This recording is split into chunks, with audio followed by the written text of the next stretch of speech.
Recording live from the Lucky Number 7 Lounge, this is Dine Drink Vegas, the podcast by and for everybody stuck at home, wishing they were in the land of neon lights and bad decisions. I'm your host, John, also known as the Baller on a Budget, and you have stumbled across episode 46, Late July Odds and Ends, where we're going to bring you some Vegas news stories, take a slight detour to talk about some YouTubers that we like a lot, and of course, we're going to bring you that drink of the day. But before we could do any of those things, of course, we've got to introduce you to the founder of Dine Drink Travel himself. Yes, the high roller formerly of the High Plains, the leader in the luxury lounge, the king of comps, the Alabama slammer, the man who is always waiting on that limo to take him away to a luxury Las Vegas resort destination. Of course, I'm talking about Bill. Good evening, Bill. How are you, sir? I am excellent, John. How are you tonight?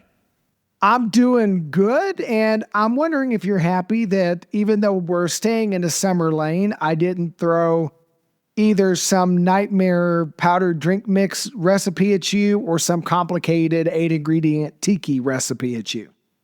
So anything that doesn't get me back to like the powdered drink mix is good. Now, to be clear, I preferred the episode 45 powdered drink mix to the Smurf barf we did in whatever episode that was, like episode 12, I think maybe. But yeah, no, that was not my favorite, and this is a significantly better drink than that. I am going to say this. I've been thinking about why I enjoyed mine so much and why you didn't enjoy yours. And I think there's two things. One of them is the fact that I got the Beatus and I don't do sugar or not never, you can't avoid it, but I rarely do sugar. Therefore, I'm used to artificial sweeteners. So part of it is I have more of a comfort level, but I've really been thinking about this.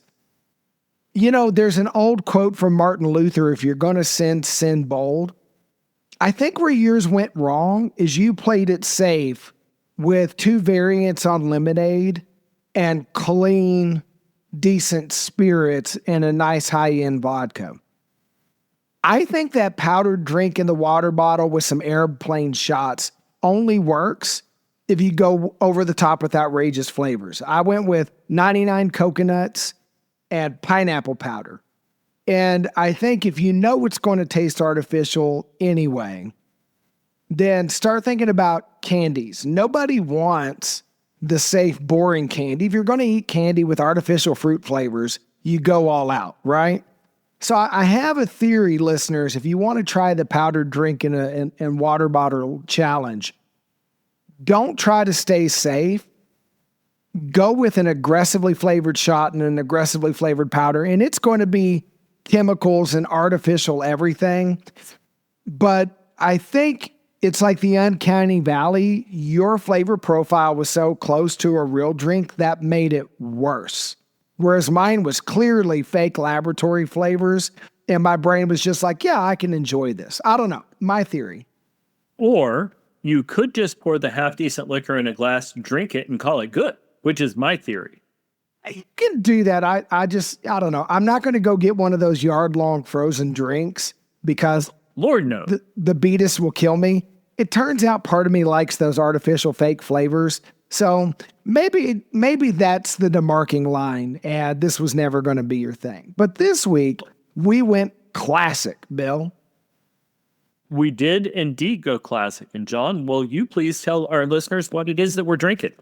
So I reached back into American mixology in the days after Prohibition. This cocktail is called the Brown Derby. Now, there's a couple competing legends. It comes out of Southern California in the early 30s, right at the end of Prohibition. And so this is pre-Rat Pack, but still, early Hollywood had an influence on Vegas.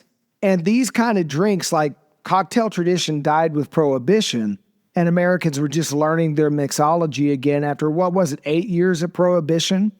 So let me give you the rundown of this drink, listeners. So it's 1.5 ounces of bourbon, or let me do parts.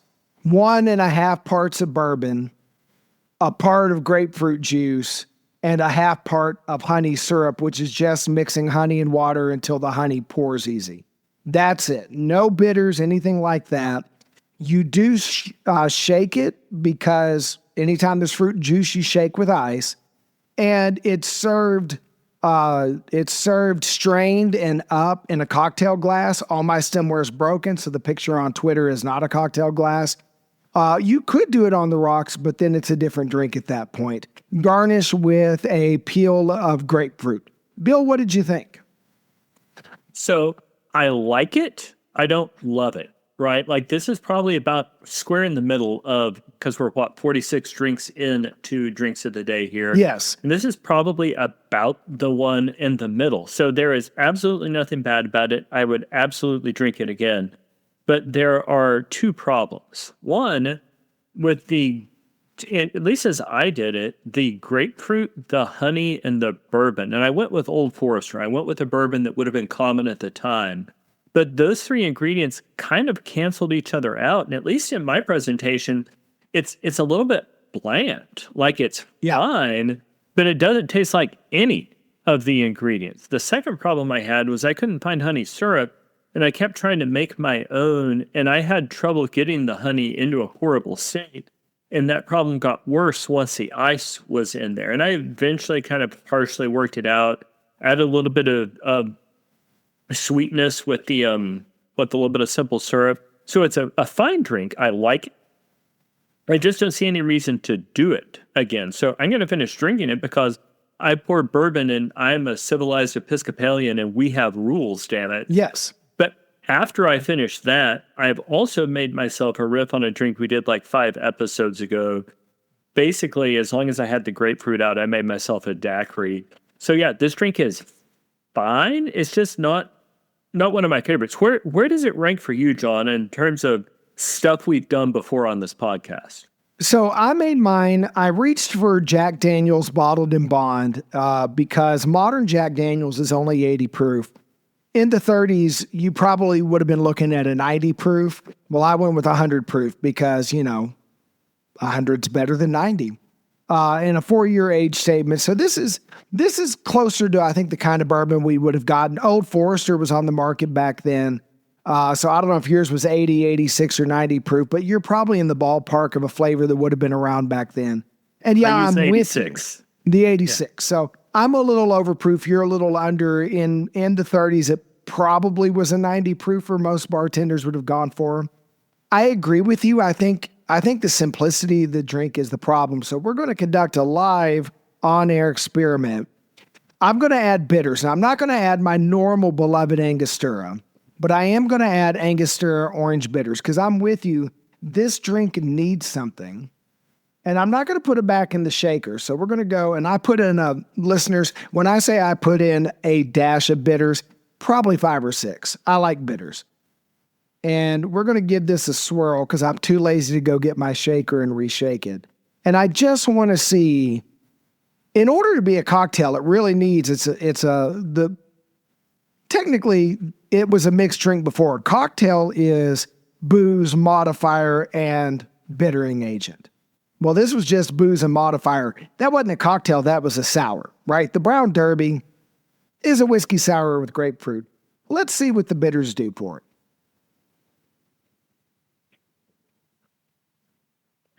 Yeah, that's significantly better with bitters. Like you, Bill, I would say this is middle of the pack. I think adding a splash of grapefruit juice and a grapefruit peel into an old fashioned might have been better than this. Weirdly, the honey syrup and the grapefruit and the bourbon almost have a banana Laffy Taffy flavor, which I find a little odd. But I don't hate it. Said that. No, yes, you taste it now. I can't untaste it. Yes. Yeah. Yes. So I will drink it. I would order another one.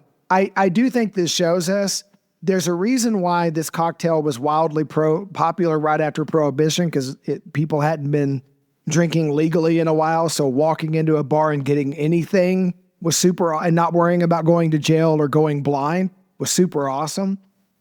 But I think there's also a reason by the time you get into the post-war period, this thing falls off the charts. It's drinkable, but I think Americans figured out better drinks pretty quick. By the way, Bill, you mentioned your second drink. My second drink is just going to be ice in an insulated tumbler and more of Jack Daniel's. Welcome, sir, to my club. And one last thing before we move on from the drink of the day towards our news for this episode. So, and I probably shouldn't say this semi-live on the air, but whatever. It won't be the worst choice I've ever made. Remember that 9 days from now, I arrive in your hometown while our wives go do whatever it is they do when they're not with us. So 10 or 11 days from now, you and I need to go have a cocktail. And given that you're in Texas and I'm in Alabama, I feel the need for a margarita that doesn't make me hate my soul. So when I'm home in a week and a half, can you help me find a margarita that doesn't make me hate myself? I think I know just the place. The place. So we'll get that done. Actually, I have two options, but I'll take you to the super bougie one because we've met. Okay. So tonight we're not doing a typical main story, but we are going to pick up a conversation in the news here in a minute. So let's jump into the news. The Houston Chronicle is throwing shade on Golden Nugget owner and big Wynn stakeholder and American ambassador to Italy, Tillman Fertitta, for not moving ahead on his planned Post Oak Hotel Resort and Casino on the property he spent $270 million for on the corner of Las Vegas Boulevard and Harmon, directly across the street from Cosmo, next door to Planet Hollywood, Miracle Mile Shops. Now, the article has a lot of really nasty things to say about this, and you and I talked about Post Oak. There's not been an announcement that it's never happening. Nothing's happening yet. Bill, what do you make of the Houston Chronicle? So I generally find the Houston Chronicle to be a highly credible news source. I don't know that this is the sort of story worth talking a lot of smack over, because there's any number of reasons to not move forward. And as you point out, that's not moving forward forever. Also, the man's busy. He is our representative in Italy right now. And my guess is for a big construction project on the Las Vegas Strip, he'd want to be personally involved in a way that he can't possibly right now. So, I think the Houston Chronicle's great. And I absolutely believe this story that this isn't happening right now. I'm just not going to get really excited about it because A, my guess is it's just right now. And B, even if it is forever, there are so many reasons that might be. I don't know. I guess it doesn't even bother me. And my guess is Mr. Fertitta winds up making some money out of the deal one way or another because he owns the dirt underneath it. So right. my guess is he works out okay. Well, and the article, and it is not a news piece, it's an opinion piece. And whoever wrote this, I don't know if they're angry that Tillman took a job for this particular administration and they're mad for political reasons, or if this is somebody that, I don't know, got bad shrimp cocktail of the Landry's and is holding a grudge. But here's the thing. The insinuation is that Tillman is a bad businessman because he hasn't gone ahead and built all the property he spent all this money for. But I want to point something out. Post Oak in Houston is a high-end hotel. And in the time between Fertitta buying this lot and now, one of the things you and I have talked about on this podcast several times, and a lot of people are observing, there is an overabundance of high-end rooms in Vegas. There's too much high-end inventory. I think it takes a smart businessman to stop, catch his breath, and go, hey, if Resorts World and Fontainebleau can't fill their luxury rooms, why do I want to bring 2,600 more luxury rooms onto the market right now? Maybe I need to pause. Maybe I need to see if the luxury market's going to rebound, or if I need to do something else with this piece of land, because I don't want to add 2,600 more rooms that aren't going to move, because right now high-end inventory is not moving. So I'm going to actually defend the guy, because if I was a billionaire, I wouldn't build luxury on the Vegas Strip right now either. No, I have given more money to his family than I know how to count. He is clearly quite good at business. So I'm going to assume that either he's super busy right now, or else he's just made another choice. Cool. I hope it works out well for the guy. By the way, what's your favorite one of his Landry's owned restaurants? So I think, I won't swear to this, but I think that Fisherman's Wharf in Galveston is one of his. And if not, it looks and smells and quacks like one of his. And gosh, I love that place. And if it's not, then I'm going to pick something he does own just because I love Galveston and Galveston makes me happy. Yeah, and I think you're spot on, and I think I agree with you. I will say, as chain steakhouses go, I like Saltgrass. And I will say, listeners, if you're trying to get a deal on a steak meal in Vegas, now, I don't eat any place in Vegas that I can get at home. That's a travel rule. Why would I? But if you don't have a Saltgrass near you, but you do have a Sam's Club, you can go to Sam's and they will sell you a $100 gift card to Landry's Entertainment for either 90 or 80 bucks. You can get a 10 to 20% discount. And that is good at, I believe, every restaurant inside the Golden Nugget or for rooms towards the Golden Nugget, meaning that you can go to Saltgrass on their happy hour in the Golden Nugget downtown on Fremont Street, where you're already going to get a good deal because it's happy hour, and you could pay with that gift card you bought at a discount. So if you want to get, it's not a high-end steakhouse, it's higher end among the chains. It's a step down from a Ruth's Chris, but a step up from an Outback. But if you want a decent chain steak at a really decent price, happy hour with one of those gift cards, there's your baller on a budget tip for the night. Well done. Well, speaking of steakhouses, John, in other news, YouTuber Lydia, who is a friend of Norma Helly and appears in a lot of Norma's videos, recently profiled the primetime wine and dine menu at Scotch 80 Prime Steakhouse at the Palms, which isn't new, but we didn't know about the special. Now, to be clear, pardon me, I knew about the steakhouse, and I've got a video of it up on my YouTube channel. And much like the drink of the day that John and I had tonight, it's fine. Like Scotch 80 Prime is fine. I haven't felt any need to go back there, nor have I gone on any angry screeds about it the way I did about Cipriani. I think that a 3-course meal is something that I enjoy. And since Le Cirque has priced themselves out of my market, I think that's the thing I'd try. John, do you have any interest in trying this menu? I do, and I've never been to the Palms, so obviously I haven't been to the steakhouse. But, and this is not cheap, but it's a $95 3-course menu. The food looks like an amazing selection. I mean, the appetizers include, like, there's Iberico lumpia, there's a jumbo shrimp cocktail. You also get a salad. The tomato burrata salad looks great. They've got, like, the steak option is filet mignon. They've got a couple of seafood options. And then they have Duroc pork chops as an option. And so I guess they say it's 3-course, but it's really 4, because then there's 2 dessert choices. So you're getting appetizer, salad, entree, dessert, 95 bucks. Yeah, I think if we were looking for a steakhouse meal with a group of dudes, or whether it was a couple's trip or whatever, yeah, I think I would go for this. No, that would cause me to give Scotch 80 Prime a second shot. Well, since we're talking about a relatively new YouTuber, like, Lydia's been on a bunch of videos, but she's only been doing hers for a relatively short a time. Obviously, Bill and I are both to some degree fans because we're covering news out of one of her videos.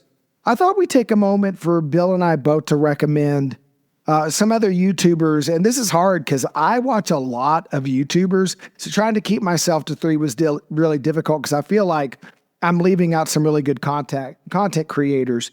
But Bill, why don't you go ahead and recommend 3 that if somebody wanted a place to start, we're not saying these are the only ones to watch, but if you needed a place to start, Bill, where would you send people?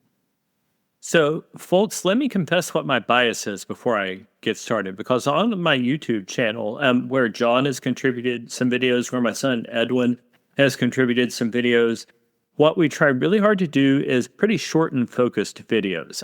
Sometimes they're only 3 or 4 minutes long. They tend to be 5 to 10 minutes, but they're short. They give you information about a particular place. They kind of help you plan your next trip. And that's the video that I'm looking for. So instead of a top 3, I've actually got a top 2 of channels that I go to when I'm looking for stuff that I don't already have. And one of those is Norma Helly. Norma is the person who brought Lydia into the YouTube world. She her channel is fantastic. She tends to do a lot of things like 24 hours at a particular property, and then she'll stay at that property with Lydia. And that's a pretty good idea for a lot of YouTube reviews. So Norma Helly's channel is, I think, pretty amazing. Turn It Up World is a lot of fun for me. Turn It Up World is I don't know, it's got a lot of energy that a lot of times I don't have, but they review a lot of the steakhouses and hotels that I'm interested in. So those two are good. And while two are the channels that I tend to go to, and there are a lot of others I see at least occasionally, I will note that on Dine Drink Vegas, I am just now starting to do more of a best of series. So what I've done so far is, hey, here is this hotel room. Here is this restaurant. Here's this, VIP lounge. I've got a video dropping actually the same time this podcast is going to drop about the best 5 steakhouses in Vegas. And then I'm going to start doing more things like that, like buffets you should check out, restaurants to avoid, other things like that. Because watching things like Norma and Turn It Up World and some of the channels that John's going to recommend has convinced me that that's a pretty good way to draw an audience. John, how about you? What are your go-to YouTube channels? Well, I like both of the ones you recommend. I do catch their videos. I will say, in the same vein as the two you recommended, I want to recommend Travel Ruby. She and her husband, who only gets referred to as Mr. Ruby, they do the same sorts of things. Hotel reviews, restaurant reviews, buffet reviews. They have a separate channel where they just do slot machine channels. When I really get homesick for Vegas, I will watch Ruby's slot channel, or I will watch Cowboy Slots just to hear the machines going off. My wife thinks it's the weirdest thing. I used to make fun of my kids because instead of playing video games, they'll go on Twitch or YouTube and watch people play video games. And I thought that was dumb. And now I watch people play slots. Anyway, another one I'm going to recommend that just like you take a different tack, and to me, you're like retro foamer's guide on video. That you don't show your face a lot. You're not trying to build a brand around your personality. Like you said, you're doing short videos on one thing or a short top 5 this or top 5 that. Some of these other creators, let's face it, they're younger, better looking people. People watch Norma because she's really good at what she does and she covers Vegas. I'm imagining there's people that watch Norma because she's better looking than you and me. We'll just leave it at that. She does have some aesthetic advantages, which you and I lack. Yes. Yeah, that we completely lack. I'll say one that I like is Jacob's Life in Vegas because he takes a different tack sometimes too. So he'll do a pretty conventional hotel or restaurant review, but he'll also do like walking tours of different neighborhoods at 3 a.m. to try to debunk, is it safe or not safe, and what should you look out for. He does a lot of two-sided short videos. He'll do 3 reasons never to stay at this property, and then the next video is 3 reasons why you should. So I like his take on things. I think he's funny. And then the other one I've gotten into is Color Up, which is all about craps betting strategies. Now, generally, I play bubble craps, roll to win craps. I don't generally go to the craps table because A, I'm a weenie and I don't like to lose a lot of money and the stakes are higher. And B, I'm lazy. I like to sit. So if I could sit somewhere with a $3 or $5 minimum versus stand up to a $10, $15, $20, $25 minimum, that's the way I'm going to go. But I've learned a lot about how to play craps from Color Up. And I think if you're trying to get into gambling, there's some YouTubers out there that can give you some really solid tips. I'm going to throw one more YouTuber in simply because the man looks like my brother from another mother, and that's Pennies from Vegas. He does Vegas vlogs when he goes on trips with his wife. He makes several trips a year, so there's a fair bit of content. And they kind of have their own style on it too. And if you want to know what I look like Penny's Southern fried cousin, basically. So, listeners, I will tell you, you don't want to know what John looks like. I've seen him, and there's a reason that this is an audio-only podcast. We have faces built for radio. Yes, we do. All right. Well, I guess in other news, and I hope listeners that's helpful to you, because we spend a lot of time thinking about Vegas, and those are all some fantastic YouTube channels. And I hope you will go check out Dine Drink Vegas. But in other news, multiple outlets are reporting that the much lauded breakfast joint Suns Up Buns Up is down and out at Resorts World. I've actually got a video of it on the YouTube channel. Well, not that I guess that's going to be terribly useful to listeners for a while. So, John, is this a sign that something was wrong with the restaurant, or just that Resorts World persists in not getting the kind of traffic that they were originally hoping for? I have not eaten the food, so I cannot say whether or not the restaurant was good, but I'm going to trust you and the other food reviewers who say it is. And most of the reviews were very positive. And breakfast, like, if you can't move breakfast in a hotel, either the food is bad, which doesn't seem to be the case, or there's something wrong with that hotel. I'm going to guess there's something wrong with Resorts World. Their business model ain't working, because your breakfast joint in a place with 3 whole hotels ought to be doing gonzo business. So what's wrong isn't with the hotel itself. What's wrong is with the location. It's so far north that they don't get a lot of passerby traffic. The other problem is there's a fairly major shopping center right across the street, so that if you want cheaper options, you can go across the street to the shopping center, or frankly to the Peppermill. And if you want something fancy, you just go one property and a half down to the Wynn. So what's wrong with it is that there's not enough around there. Yeah, I'll buy that, because you don't want to walk all the way up that way. Yeah, I'm with you. So Scott of Vital Vegas warns against the hard all day craps bet that has begun popping up in casinos everywhere, even without the help of little blue diamond shaped pills. It really is a horrendous bet. It's basically that you're going to hit all of the hard ways, right? Snake eyes, 2 2s, 2 3s, 2 4s, 2 5s, 2 6s before the dreaded 7 rolls on the table. It is statistically a horrible bet. And one of us on this podcast who watches color up videos knows that that's a sucker's bet.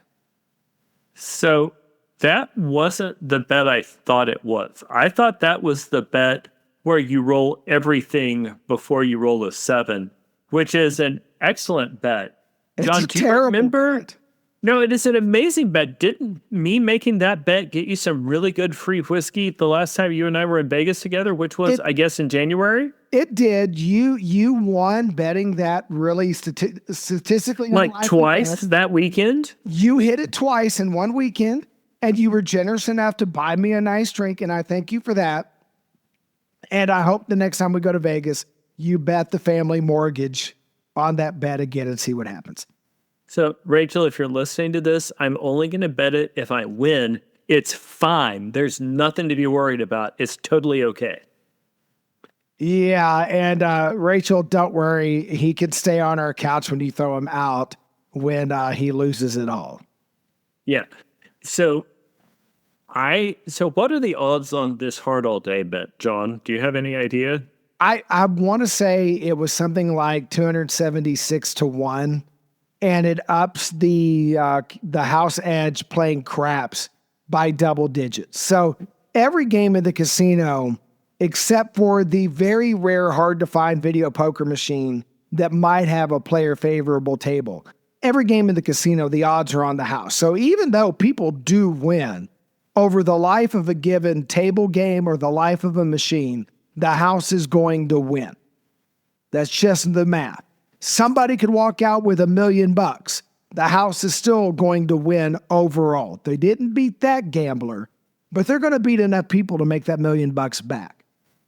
So know that going in. These games don't favor you, but when you're playing craps, you want to be mindful of all those side bets where the odds of you hitting them really are low, and the house makes an awful lot of money on those side bets. My personal advice, keep it simple on craps. I go with pass 6-8 as a start, maybe branch out from there, play some more numbers. Sometimes I get aggressive. I'll take the field and 5. So I'm essentially up on almost every number on the board. But once you start getting into those side bets, you're pretty much going to be setting money on fire most of the time. Now, Bill got lucky and twice. Lightning struck twice, which is great. And it's a lot of fun to be next to somebody that hits. But yeah, it is not, if you've got an extra 20 burning a hole in your pocket and it's a low table minimum game and you want to just try it, sure. But just know odds are that $20 is going to be gone pretty quick. Yeah, no. And folks, to be clear, statistically speaking, John is 100% correct. I guess one of the things I enjoy about Vegas is the fantasy that something amazing might happen. And with some of those bets, so the one I bet, I placed 3 bets. One at 35-1 was that 2, 3, 4, 5, and 6 would hit before a 7 did. The next, and I put $5 on that. The other bet I put $5 on was that 8, 9, 10, 11, and 12 would hit before a 7 hit. And then the third bet I placed $5 on was that all of those numbers would hit. So I won all 3 of those bets, and then I won something similar a second time that weekend. Yeah. And I'm not going to lie, that was enough to pay for that trip, right? Like that was, John and I went out and had one heck of a Saturday night where we drank Redbreast 12, a really good Irish whiskey. Yes. No, I think it was Redbreast 15 that we had. And then we pretended we were members of the band from that cover band that was singing. And let's face it, we were at the age of their dads. Like if they saw us, they're like, we were. Oh, wow, I bet that's one of Dad's friends. Yeah, and the band is Sugar, by the way. They play on Fremont Street a lot. We were you won all of this at the Plaza, but we went over to the Whiskey Liquor Up bar in the Four Queens upstairs, and there's a little open air overhang where you're just right over the stage. And those young ladies, like, they kill it. And I got to say, they were all good musicians. The bass player, like I play some guitar. I'm not a good musician. I'm good enough to know how much I suck, and I'm good enough to recognize when other people are legit good. I am not good. I'm going to tell you that all 4 ladies on stage were good musicians.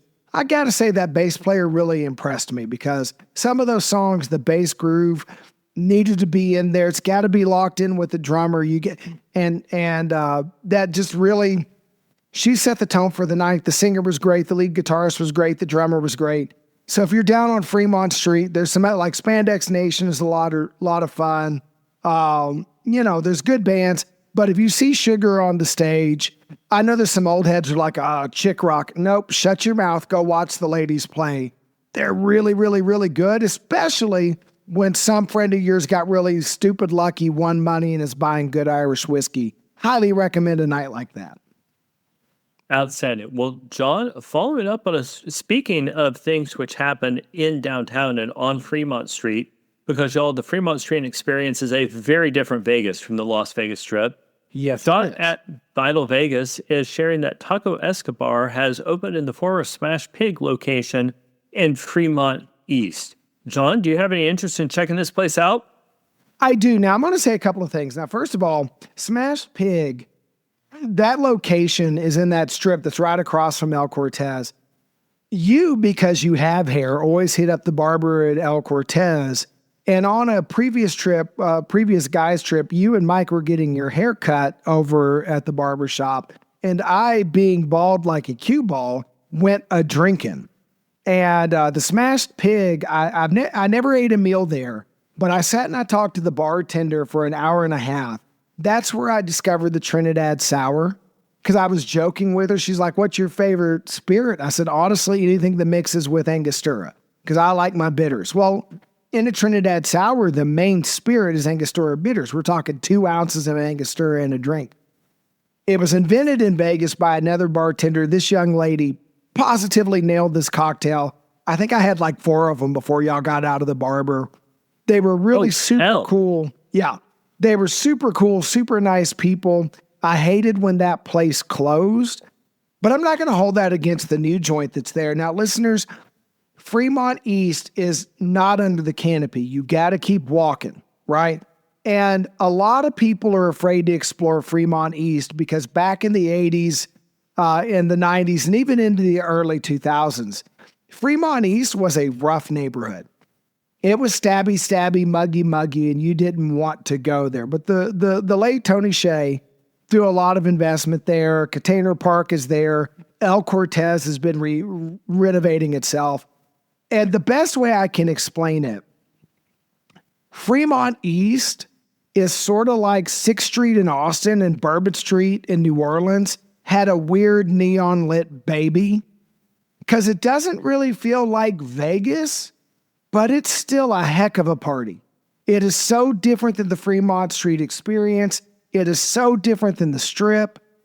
I really, like, I lack the vocabulary to describe this neighborhood. Lots of great places to eat during the day, but at night, don't be afraid to get out from under the canopy.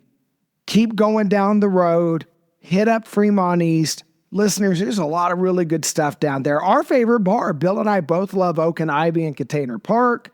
La Thai has great Thai food down there. There's a lot of stuff to go check out in Fremont East. So, John, I'm going to take us just a little bit to the side for a second. You talked about By all talking to the means. bartender at Smash Pig for an hour and a half. And I very much want you to come visit me here in Alabama sometime. And here's perhaps the best argument I have for that. In my town in Alabama, I have found a bartender who causes me to talk to strangers at the bar. And listeners, if you don't know, John's the extrovert of our group. I'm the introvert. I don't talk to strangers because in 1982 in school, they told us stranger danger, and that message resonated with me. John, I have a bartender in this town who makes me talk to strangers. You need to come visit sometime, and we won't see if my friend Jeremiah can't pour you something that you like. I'm only coming if there can be soul food. Well, I suppose we can try that. Okay, well then we'll do that. If there's greens and neck bone somewhere for me, I'm in. Yeah. All right. All good. So tonight's going to be a shorter episode. We're going to wrap it up with this. Casino.org is reporting that investor sentiment is souring on casino chains, even though, at least for the moment, stock prices are up 9% over the last month, although if investors are souring, that's about to change. Bill, you are smarter than me when it comes to the money type things. That's why you get to be the leader in the luxury lounge and I'm the baller on a budget. What do you make of this news? So what I make of this news is that last month, a lot of investors were buying on the dip, and that temporarily inflated the stock prices. But that the serious institutional investors are looking at the same trends you and I have reported on 3 or 4 times now. Visitor traffic is down. And if visitor traffic is down, fewer people are going to be placing bets. Fewer people are going to be buying rooms. Fewer people are going to be going to the steakhouses. And long term, that's going to make the stock of places like Caesars and MGM softer than it would otherwise be. So this story, I think, is further proof of what we've been talking about for a while. Things are not amazing in Vegas right now. And listeners, there are absolutely deals to be had out there, because there are fewer people going to Vegas than there were probably about a year ago. I guess the second part of that trend is, politics is a complicated thing. There are fewer people traveling internationally to the United States now than traditionally have, and that is further depressing visitor traffic to Vegas right now. Yeah, and I hear all of that, and I think I could track all that. And I would say this, if you happen to be the type of person who invests, listen, I do a little investing, and I've got some penny stocks, some things that are short-term investment, and that is pretty much gambling, but it's legal in all 50 states because it's on Wall Street. I would say this. I would not do any gambling investing on Vegas because I think in the short term, Vegas is in trouble. If you're the kind of investor that could take whatever amount you're comfortable with, and be okay with putting it into a company and just leaving it for 5, 10, 15 years. I think in the long run, Vegas figures this out. Vegas has gone through ups and downs its entire history. It has been the travel destination in America, and it has been seedy and looked down upon. It's been for the mob. It's been for little kids. It's been everything. What happens here stays here. Vegas does a phenomenal job of reinventing itself.